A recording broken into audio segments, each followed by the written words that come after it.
Welcome to Zero Experience Required, and today we're switching out a wall outlet. The reason we're doing that is this one has worn out and the plugs won't stay in anymore. And we want to switch them to white anyways. The parts you'll need are a new outlet, and if you're switching out colors, a new faceplate. We're going to be installing tamper resistant ones since I have a child in the household.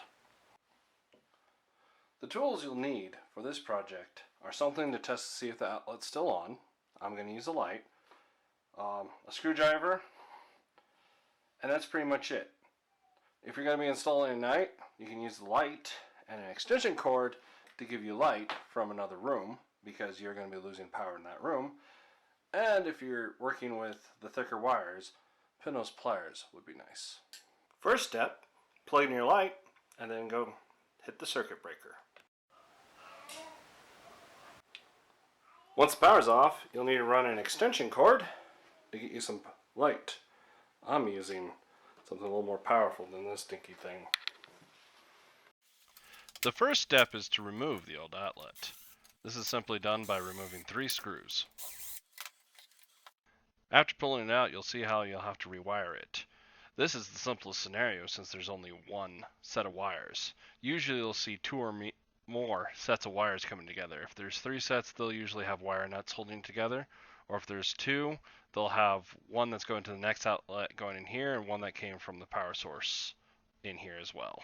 And all you do is just rewire it the way you see it. I have found when this type of outlet gets older, they just won't release, so you might need to be a little aggressive, as you'll see here, and just tear this thing apart. And that's what I do here.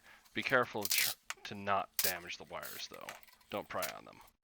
The old one said insert slot to remove wire. I find that works about half the time.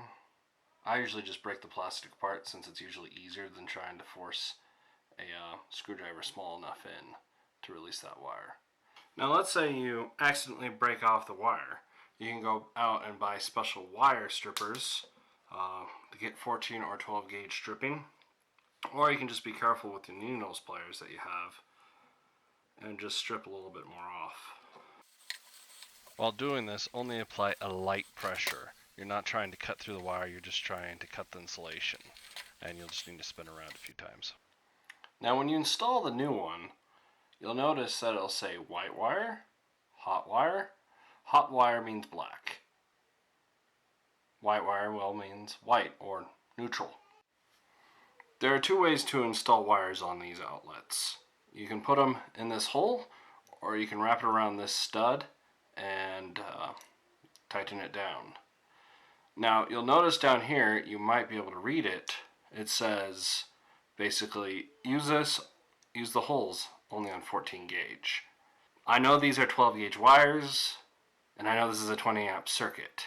So neither of the requirements listed here do these wires pass for this hole. So I'm going to be putting in here.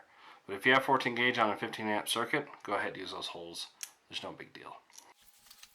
Before you put the new wires on, you'll want to curl them into a hook shape. You'll also want to make sure that they go with the rotation of the screw as you're tightening it, otherwise they'll spin out. I don't do it right for the ground, so I have to switch it back around.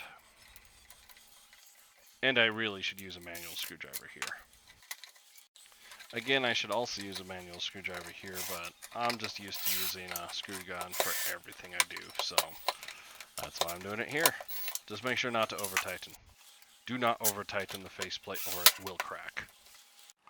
Now let's go turn the circuit back on and see if it works. Moment of truth.